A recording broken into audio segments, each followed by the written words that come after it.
Hoy en Radiopolis Talks nos acompaña un destacado personaje proveniente de una de las industrias más innovadoras y divertidas, los videojuegos. Toda su experiencia en ese mundo, aplicando además el storytelling, la gamificación al liderazgo y la transformación organizacional, las resume en su libro Game Changers. Por eso hablo de este concepto Game Changer. En un videojuego, ante la adversidad, ante el cambio, adaptas tu forma de jugar, cambias tu forma de jugar para ser tú quien cambie el futuro de ese universo. En el que nos invita a tomar el control de nuestra vida. Con nosotros, Jesús Cochegruz. Mis queridos amigos de Radiopolis Talks, bienvenidos. Y el día de hoy una maravilla de invitado el que tenemos. Lo conocimos recientemente en la edición de WOWI en México. Nuestros amigos de WOWI han sido muy generosos en invitarnos a sus ediciones de Bogotá y de México. Y tuvimos una gran sorpresa con muchos de los speakers. Pero hubo alguien que definitivamente nos cambió la historia también de la vida y de lo corporativo para siempre. Nada más y nada menos que un líder empresario, pero que además ha traducido toda su experiencia desde lo profesional, lo ha traducido, por supuesto, para que todos los seres humanos de alguna manera conozcamos un poco de cerca cuál ha sido precisamente su juego. Les quiero presentar hoy a José Cochegruz, desde México. Bienvenido a nuestro Radiopolis Talks. Hola, mucho gusto. Yo estamos felices de tenerte aquí, Jesús. Sí. Bueno, y entonces resulta que Jesús tiene, lo que pasa es que uno cuando pregunta sobre la historia de Jesús y todo el mundo dice, es que Jesús es muy sencillo en toda su historia como empresario y al haber desarrollado videojuegos en Latinoamérica, que eso es una tarea además muy interesante. Y después de desarrollar toda su historia de videojuegos y ser un empresario de los videojuegos, pues ha construido también a partir de ello una serie de experiencias que ha llevado a los textos y que ha llevado, por supuesto, a las conferencias para que conozcamos cómo en la vida se podría jugar precisamente la vida como un videojuego. Es un poco de lo que vamos a hablar el día de hoy. Los Game Changers. Sí, exactamente. De eso se trata tu conferencia y de eso se trata tu libro, La vida como un videojuego. Tu vida como videojuego, así. Que además es muy interesante porque nos pone a pensar, claro, yo no puedo llegar a un videojuego inicialmente. Si yo me siento en un videojuego, lo primero que tengo que hacer es moverme, ¿no? Digamos que es lo primero. No me puedo quedar quieto. Y creo que ahí parte todo y yo creo que ahí ya tú empiezas a contarnos un poquito. Sí, ¿no?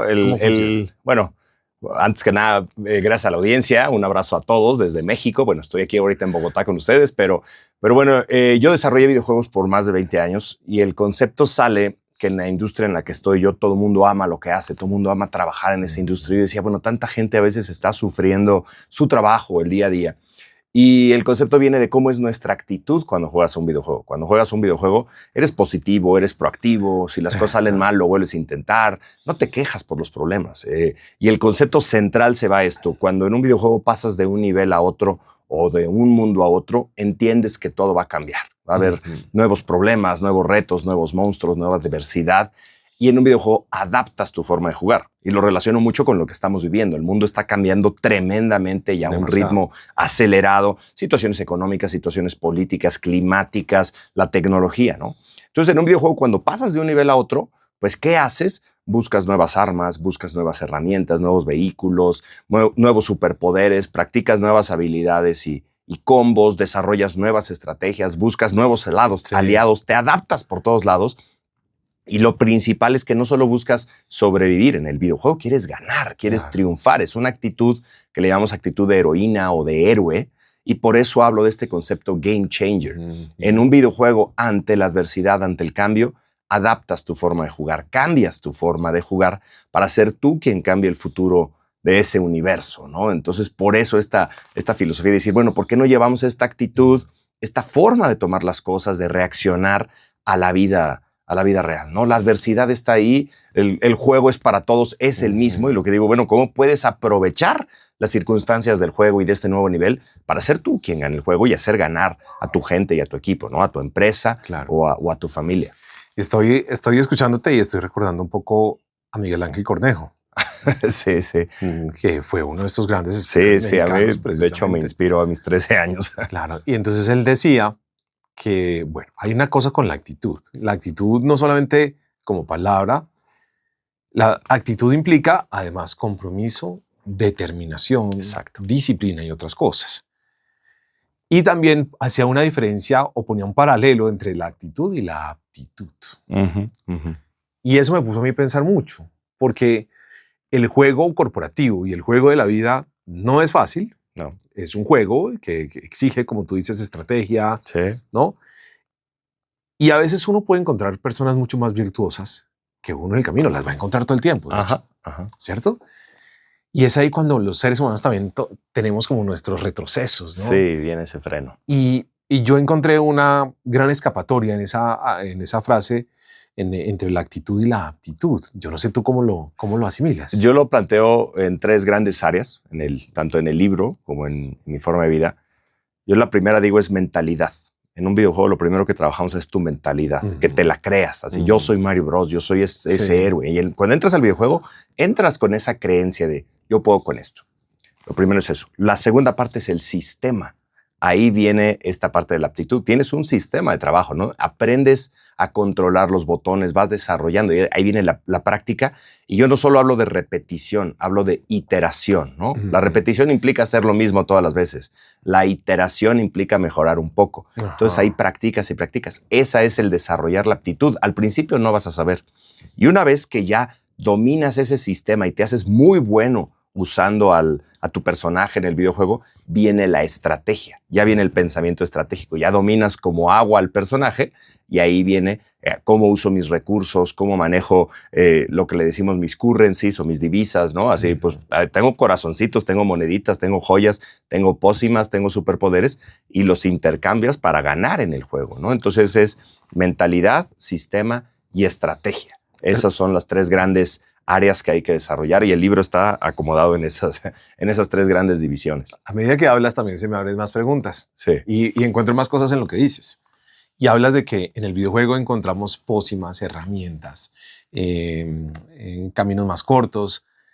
Y a veces creemos en la vida que no los tenemos o no los vemos.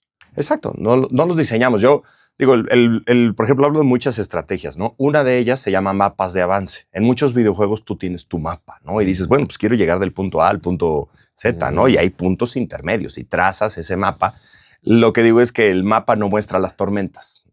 Entonces, en la vida pasa igual. A veces no tenemos claro a dónde vamos. Hay que tratar de tener cierta claridad, al menos en 5 o en 10 años. Porque si no hay un propósito, ciertos objetivos, pues no vas a saber, vas a estar simplemente operando tu juego y si le das rumbo, ayuda. Pero de todas maneras, como digo, pues eso no muestra las tormentas, ¿no? Tú puedes tener un claro el concepto en la compañía, hacia dónde quieres llevarla, tus objetivos, tu propósito, pero pues puede haber una tormenta llamada pandemia o una tormenta llamada crisis política o económica y en ese momento tienes que adaptarte y ahí es donde entra el no solo planear, sino el decir cómo me adapto o cómo anticipo, porque eso es parte importante. Oye, voy a tener una misión que implica ir a este lado, ¿qué vehículos necesito? ¿Qué armas necesito? ¿Qué superpoderes o habilidades debo desarrollar?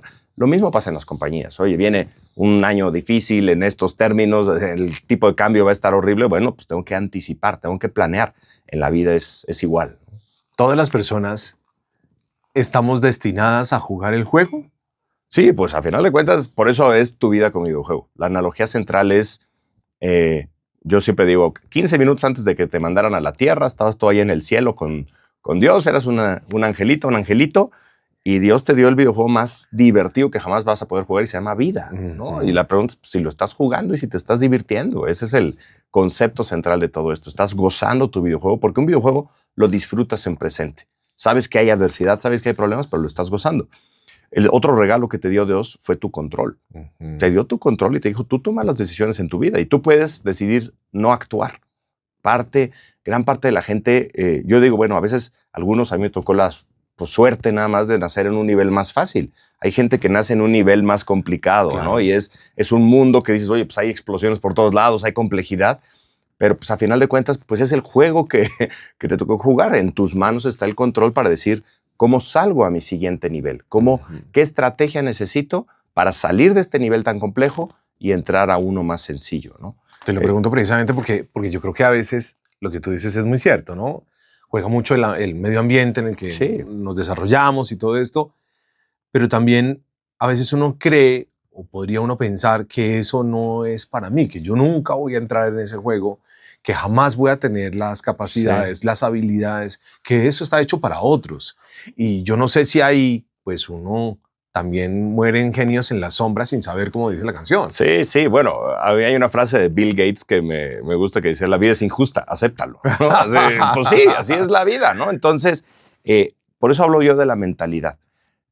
La gente más exitosa que he conocido es muy tenaz y no se deja vencer fácilmente por la adversidad. Por eso la primera parte es mentalidad, ¿no? Y es cómo manejas la adversidad. Todos tenemos problemas. Como te digo, bueno, pues hay gente que a mí me tocó mucha dicha de nacer en una familia que pues, por pura suerte pues había una situación económica compleja, pero así estable, ¿no? Se podía manejar. Hay gente que le toca más difícil, pero pues ahí entra tu mentalidad. Es decir, oye, pues no me puedo dejar vencer por esto. ¿Qué tengo que hacer y dónde me tengo que adaptar? Porque aquí lo importante es las decisiones y las acciones. Uno de los capítulos, el capítulo de hablo de los 3 superpoderes que tienes en un videojuego. El primer superpoder es el botón Start. Empiézale, ¿no? Entonces, pues sí, está muy difícil, no sé cómo manejar esta nueva tecnología, no sé cómo entender este nuevo modelo de negocio, no sé cómo innovar en la compañía. Empiézale, porque a veces, por ejemplo, ahorita entramos a los monstruos, pero yo sobreanalizo, como buen ingeniero, sobreanalizo todo y estoy esperando el momento perfecto y lo que digo es, nunca va a llegar el momento perfecto para iniciar. Entonces, el primer poder es presionar Start y arrancar. Y el segundo superpoder es presionar otra vez Start, que es el botón de pausa. Ok. No están saliendo bien las cosas, no estás obteniendo los resultados como querías, presiona pausa, descansa un poco y analiza.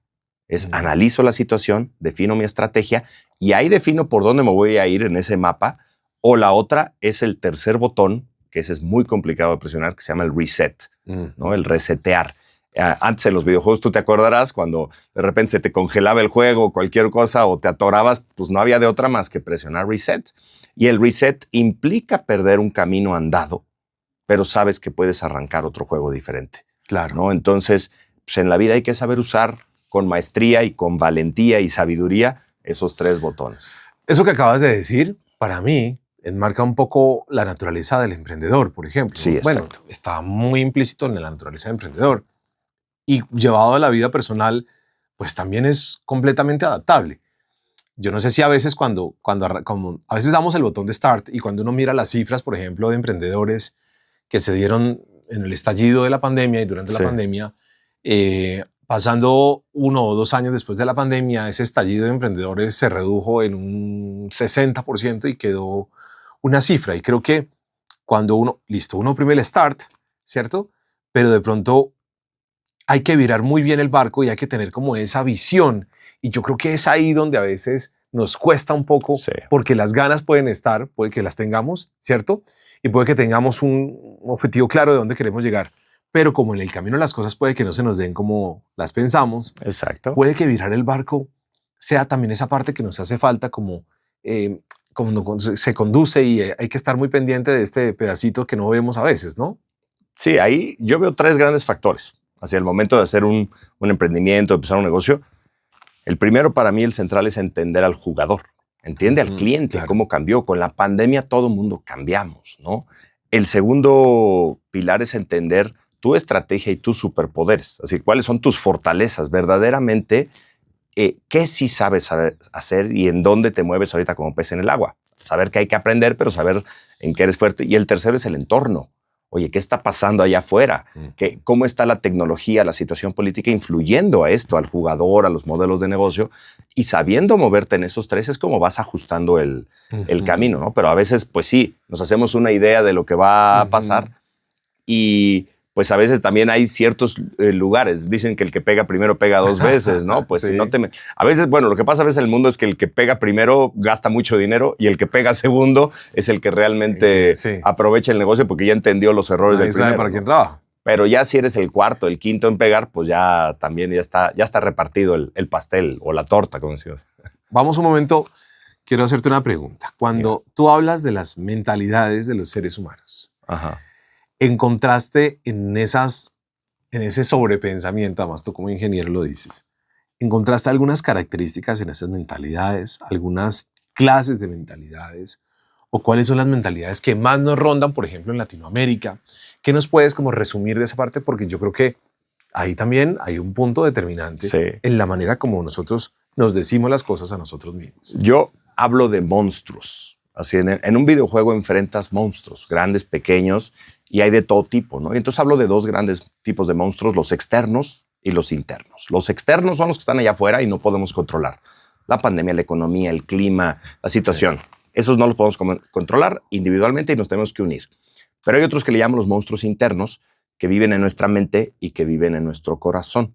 Y son parte de la naturaleza humana. El monstruo número uno de todos es el miedo. Sí. Es normal que nos dé miedo, es una buena reacción humana, simplemente hay que saber cuándo escucharlo y cuándo no. Entonces, esas actitudes de las que hablas tú, yo les digo monstruos porque cuando en el libro los ponemos como unos personajes y están dibujados y nos reímos un poco de ellos, porque, por ejemplo, la zona de confort, se llama conforto este monstruo, ¿no? Entonces, yo digo, bueno, no son ni buenos ni malos los monstruos, existen, son parte de nuestra naturaleza. Si tú te descubres en una zona de confort, es señal de que has hecho las cosas bien. Por eso llegaste ahí, ¿no? Sí. Lo que hay que ser claros y entender es que si te estacionas demasiado en la zona de confort, van a llegar dos empresas mucho más jóvenes o dos muchachos en su garage y como decimos en México, te van a ganar el mandado, ¿no? Así te van a dejar fuera y tú te vas, si te estacionas, pues te empiezas a ensanchar, va a ser más complicado levantarse. Entonces hay que saber el confort. Otro de los monstruos, por ejemplo, que es el mío, le digo el perfectopus, ¿no? Y es un pulpo queriendo hacer miles de cosas y esperando a que todo esté perfecto para poder empezar, ¿no? Hay otro que se llama el Controlosaurus Rex, que quiere controlar todo, ¿no? Y con tu equipo hasta la tipografía quieres controlar. Y entonces estos monstruos a veces nos alejan de nuestra mejor versión. Lo importante es saber identificar cuáles son esos monstruos, esas actitudes, comportamientos, hábitos que tengo y el definir la estrategia para enfrentarlo. Así como el monstruo puede ser un comportamiento o un hábito negativo, bueno, ¿qué comportamientos, qué hábitos, qué herramientas positivas me permiten alejar al monstruo un poco? Entonces yo digo, a los monstruos o tienes que enfrentarlos, o tienes que esquivarlos, o tienes que ignorarlos. Así el miedo o la ansiedad es normal, pues te da miedo empezar y hay que saber cuándo decirle, tienes razón, esto lo voy a manejar con más cuidado, y otras en que digas, gracias por tus comentarios, yo voy para acá, ¿no? No nos llames, te llamamos. Sí. Me parece maravilloso. Ahí hay de todo. Por ejemplo, cuando tú dices esto del momento perfecto, y yo, por ejemplo, esta empresa, Radiopolis, ha sido una empresa que nos ha enseñado precisamente a no creer que las cosas tienen que salir perfectas para poder echar a andar un proyecto. Sí. Y lo que al contrario nos ha enseñado es a lanzarnos. Láncese y por el camino usted va equilibrando el juego. Exacto. ¿Cierto? Adaptando. Va mirando qué va pasando. Si le funciona, si no le funciona, qué corrige. O si no funcionó definitivamente y tenemos que echar ese proyecto para abajo. ¿Cierto? Sí. Que ha implicado un esfuerzo, seguramente unos recursos, pero nos ha dado la posibilidad de equivocarnos, entre comillas, y de volver a comenzar. Y eso no pasa mucho en el mundo corporativo, No. porque los presupuestos están destinados y tus números están presupuestados también para alcanzar unos KPIs durante el año. Y eso es un riesgo que las empresas casi no quieren correr. Es que lo ven como un riesgo. Así hay un capítulo del libro que se llama La versión 1.0 siempre apesta. Sí. Pero es el único camino para llegar a la 2. Me encantó. ¿Sí? Entonces, ¿qué pasa en videojuegos? Yo vengo de industria de videojuegos e industria de animación. En las empresas, como dices tú, se sataniza el error a veces, o dices, no, aquí no hay espacio para errores, ¿no? Terrible. Entonces digo, bueno, está bien que mi cardiólogo o que el aeropuerto, el avión, el piloto que va a aterrizar mi avión, pues no hay espacio para errores. Pero el señor ya cometió muchos errores en el simulador y aprendió en el simulador. Entonces, ¿qué hacemos en estas industrias? Por ejemplo, te hablo más de animación. La industria de animación, cuando tú ves las películas de Pixar, pues la primera versión de Toy Story, la primera versión de Buzz Lightyear y de Woody la hacen en papel. Le llamamos concept art. Y ellos dicen fail fast, fail cheap, fail often. Falla rápido, falla barato, falla seguido. Al principio hay un proceso de exploración. Sí. Y dices, vamos a arrancar con esto. A ver, vamos a hacer una pequeña cajita de pruebas. Entonces dibujan a los personajes, hacen juntos. Y el chiste es que el dibujo sea rápido, ¿no? Así porque estás explorando. Y claro que si tú ves como que te estás equivocando, si tú ves las primeras versiones de Buzz Lightyear, pues como que tiene la cara, pero no es, ¿no? Entonces el director ahí dice, a ver, ¿sabes qué? Me gustan los zapatos de este, me gusta la personalidad de este, me gusta, a ver, y van así. Yo te pongo un ejemplo, cuando trabajaba en la parte de animación, tenía este proceso con mi gente. Entonces teníamos que sacar un personaje para la película. Entonces tenía el grupo de artistas y les decía, bueno, oigan, a ver, necesitamos este personaje, esta es la psicología, se comporta así. Y entonces, mañana tráiganme las propuestas. Bueno, llegaban unos chavos con una obra de arte, así, uno. Así, y era una cosa bellísima, pero decías, oye, pues es uno, ¿no? Y llegaba una chava, Adriana Orozco, la mejor dibujante que conozco, llegaba con 20 a lápiz, así, rough y todo eso. Era hermoso trabajar con ella, porque en ese momento decía, ¿sabes qué me gusta de este? Hoy está padrísimo o este está fenomenal, dame este. Y al día siguiente... armaban un prototipo. Porque había fail fast, fail cheap, fail often. No era que 20 dibujos se fueran a la basura. Correcto. Me daba dolor con los muchachos y les decía, tienes que aprender a medir tu arte. No me entendían los artistas, muchas veces les decía, yo no quiero una obra de arte, quiero entender el problema, quiero entender al personaje. Y las empresas pasa eso, que le metemos todos los kilos, decimos en México, le echamos toda la carne al asador. Pues claro, si nos sale algo mal, pues adiós presupuesto, ¿no? Entonces, el presupuesto tiene que contemplar una fase de exploración. Por eso se llama Research and Development, ¿no? Perdón que use tantos términos en inglés, así es mi industria. Entonces, tienes que tener espacio. Satanizamos la palabra error, pero pues va a haber procesos de error. Es un proceso de exploración. Por eso hablo de la versión 1.0. Y eso es research. Hoy por hoy, yo no sé qué tanto las empresas están destinadas o estén pensando en ello, pero hoy siento que es cuando más tenemos que tener un poco de eso, porque el mundo está cambiando muy rápido. Sí. Y lo que hoy funciona, o que nos funcionó en un año, puede que al año siguiente no nos funcione a nivel corporativo, en cualquier área de la empresa, en un área de innovación o de recursos humanos. Creo que hoy sí que estamos precisamente casi que piloteando cosas y viendo si funciona o rápidamente no funciona. Es decir, como que el cambio es sumamente rápido. Por eso existe un concepto, por ejemplo, una cosa que le llamamos A/B testing. Se usa mucho también en web y todo esto. Le llamamos A/B testing, pero en realidad es A, B, C, D, E. Así a veces no sabes qué funcionó o qué conectó hasta que lo ves, ¿no? Entonces, por ejemplo, en videojuegos tenemos unas personas que son los beta testers. El beta tester es el trabajo soñado de todos los muchachos. Ellos se la pasan jugando videojuegos todo el día. Entonces, haces una versión del juego y ellos lo están jugando. Obviamente, por un lado, están buscando errores, fallas, todos los términos raros de glitches, freezes, lag, todo eso, ¿no? Pero la intención también es que ellos te dicen, ¿sabes qué? Me aburrió, está divertido, no está divertido. Y vamos haciendo ajustes rápidos, ¿no? Ajá. Entonces, todas las compañías, yo los invito a esos modelos. Los chavos ahora de viralidad, pues te lanzan, así tú ves un video con 1 millón de views, pero estos cuates lanzaron 100 videos y a ver cuál pegaba, ¿no? Y también, por ejemplo, si lo ves a escala, cuando nosotros desarrollamos, bueno, yo he empezado a dar conferencias porque hace muchos años desarrollamos un videojuego en México que se llamó Taco Master y se va al número 1 en México y en muchos países de Latinoamérica. Fue un fenómeno hace ya buen rato. Pero nosotros en videojuegos tenemos una figura que se llama el publisher, que es como el distribuidor o la editorial, el distribuidor en las películas, la editorial en los libros.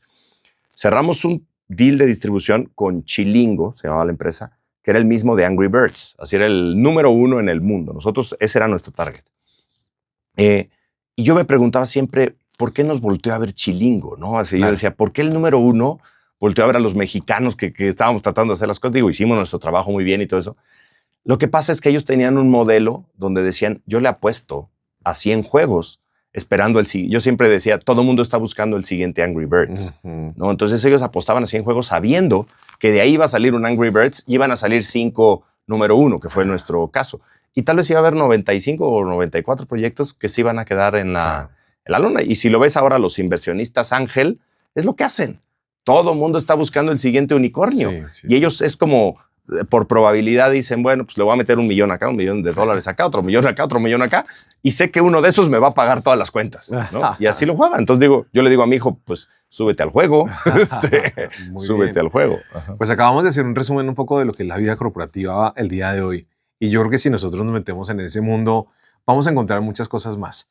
Empezamos en lo personal, en este game changer personal, y terminamos hablando del mundo corporativo, pero quisiera regresar a lo personal. Sí. Antes de lo personal, una cosa que me queda ahí, que me genera una luz roja, y es cuando eres un líder controlador, ¿qué pasa en tu equipo? Y eso es una cosa que también creo que nos cuesta mucho a los jefes, por llamarlo de alguna manera, también visualizarnos nosotros mismos.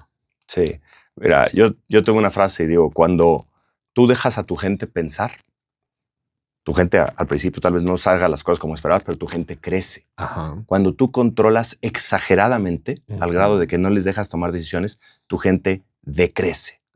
Y eso te lo cobra la factura de la vida, ¿no? Entonces, yo hablo mucho de héroes y heroínas, ¿no? Así una de las estrategias es, en un videojuego tú eres el héroe.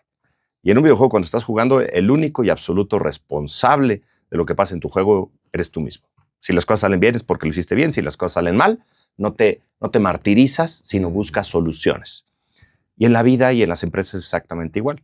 La cosa es que hay tipos de héroes. Entonces, hay unos que son los héroes que están en el campo de batalla y otros que son, te lo voy a poner con la analogía que uso a veces en las conferencias. Yo hablo de Obi-Wan Kenobi, pero el de mis tiempos, el que entrena a Luke Skywalker, y de Gandalf, ¿no? Para las nuevas generaciones. Entonces, ahí, cuando eres manager, cuando tienes una empresa, pues tú eres ese. Tú eres Obi-Wan Kenobi, Gandalf, la señora Potts, ¿no? Y lo que digo, pues son héroes de 1000 batallas ellos. Claro que les tocó en su momento ir a pelear en el frente de batalla, pero la pregunta es cuál es el rol de esas personas. Y el rol es desarrollar héroes. Y entonces lo que digo es, tú eres el responsable de la valentía de tu equipo. Son prospectos de héroes. Luke Skywalker, cuando está chavito, es prospecto de héroe. O Rey, ahora la que entrena a Luke Skywalker en Star Wars, es prospecto de héroe. Harry Potter es prospecto de héroe y lo tiene que entrenar Dumbledore. En El Señor de los Anillos, todos los que están ahí son prospectos de héroes, ¿no? Entonces, la labor del manager, del papá, así como lo que se aplica a todo, es hazlos que crean en ellos mismos. Déjalos enfrentarse a los cocolazos, decimos en México. Se tienen que embarrar en la pared. Pues tú vas a estar, se embarran en la pared. A ver, levántate. No vas y los levantas y haces la tarea por ellos. Y a veces los empresarios caemos en ese error de decir, a ver, no, quítate, se hace así. O estás haciendo esto mal, lo tienes que hacer así, asado. Cuando la gente descubre por ellos mismos, hay aprendizaje. Cuando la gente comprende por ellos mismos es cuando se da el aprendizaje, no cuando tú le dices qué se tiene que hacer. Y lo mismo pasa en las escuelas. El profesor que quiere que todo lo hagan los alumnos como él dice o como ella dice, no hay crecimiento, no hay avance. Y en tus estudios, en tus estadísticas, ¿eso genera más lealtad corporativa? Claro, porque esto depende de cómo te sientes. Yo siempre digo, cómo se siente tu gente contigo. Uno de los capítulos es el ambiente, ¿no? Si en un videojuego nos llama la atención el ambiente. Y ese ambiente te invita a jugar. Y es ambiente físico, ambiente espiritual y ambiente operacional. Así, aquí tenemos un ambiente operacional que nos deja jugar, ¿no? Acá nuestro equipo de producción nos puso todas las cámaras, las luces. Eso simplifica. Ese es el número uno. Si en una empresa no hay un ambiente operacional que te permita trabajar, si se está cayendo el internet cada 5 minutos, si no hay una luz, el ambiente físico, no una luz adecuada, pues no jala. El otro es el ambiente de cómo te sientes, ¿no? Este lugar tiene una decoración, algo que me hace sentir, digo, estamos aquí en un lugar cool, decimos, ¿no? Sí. Está bonito, está padre, diríamos en México, y eso te hace sentir de otra forma. Y el otro es el ambiente espiritual, que se respira, cómo se siente la gente. En tu empresa, en tu familia, en tu salón de clase, el ambiente influye directamente en las actitudes y en los comportamientos de la gente. Entonces, y la otra cosa es el ambiente, lo hacemos todos. Es una cosa que se contagia. Yo digo, el ambiente espiritual es contagioso. Si es positivo, se contagia. Si es negativo, se contagia. Pero el que lo fomenta, pues empieza por el líder principal, ¿no? Maravilloso. Yo creo que ahí estamos, pero para cerrar esta charla, porque me encanta hablar con personajes como Jesús Cochebruz y bueno, todos los personajes que hemos tenido la suerte de entrevistar. Y para no extendernos más, Jesús, a ver, cualquier persona, a cualquier edad, cuando tú hablas de este desarrollo de habilidades, a coger un control para jugar un juego, no es la misma habilidad la que yo tengo a los 14, 15 años que la que puedo tener a los 45, 50. Y tenemos una cantidad de cosas en la cabeza que nos hemos clavado como una serie de barreras. Pero yo te pregunto, si yo tengo 50, 55 años, nunca había jugado el juego y lo quiero jugar, ¿puedo tener la misma suerte? Claro. Así, obviamente lo que comentas, la plasticidad del cerebro cambia. Ajá. Así, yo veo a mis hijos y dices, estos cuates aprenden algo en 3 días, ¿no? Así, pero ahí es donde entra mucho la actitud. Yo creo que es una combinación de, como decías, actitud, aptitud, pero yo incluiría la tenacidad.